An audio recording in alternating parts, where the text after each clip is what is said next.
7h54, un grand bonjour à Stéphane Guillon. Bonjour Stéphane. Bonjour. On est en retard, effectivement.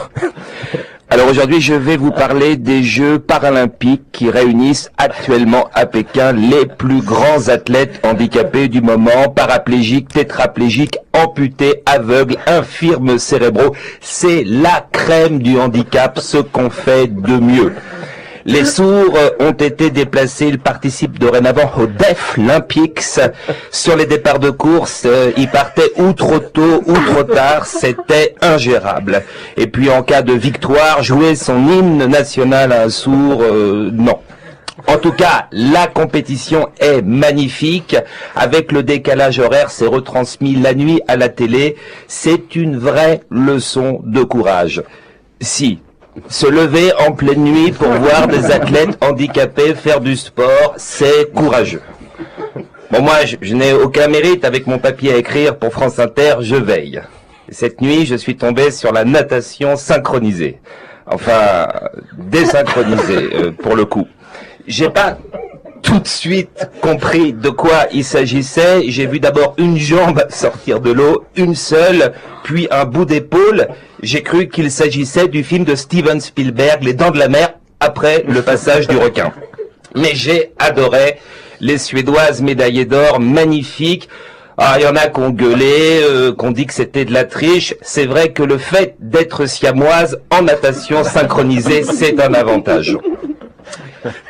Il y a des frictions, hein, c'est inévitable. Le Rwanda, par exemple, qui chaque année affiche un très grand nombre d'athlètes amputés, ça fait des jaloux.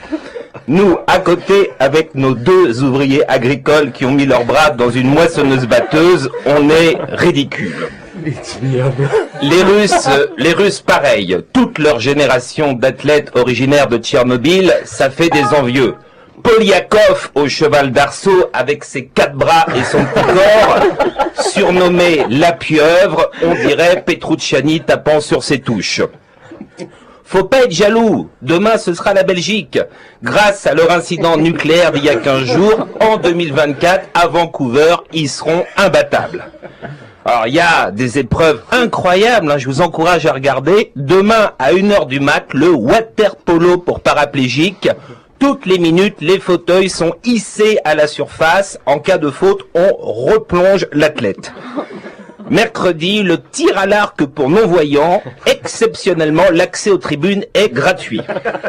Alors, tout ne fait pas l'unanimité. L'athlète Salim Zdiri, qui s'était pris il y a 2 ans un javelot en plein vol, les compétitions pour non-voyants, il est contre. Et puis, le handisport, c'est propre, à part 2-3 roues de fauteuil roulant gonflés à l'hélium, très peu de dopage.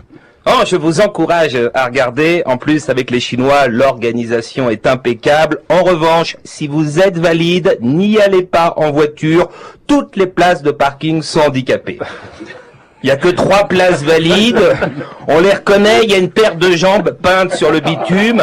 Mais soyez sûr que 9 fois sur 10, il y a un connard en fauteuil qui vous l'a. Voilà. J'avais très envie de parler de cet événement un peu boudé par les médias, hormis évidemment la défaite des Bleus face à l'Autriche. Ah, ce sont des valides, mais entraînés par un infirme cérébral, trouble du comportement. Le sujet ne s'épanouit que dans la défaite. Élimination en Coupe du Monde, il demande sa femme en mariage. Demain, après la déculottée face à la Serbie, il voudra un 3e enfant. L'important, comme disait l'autre, c'est de participer.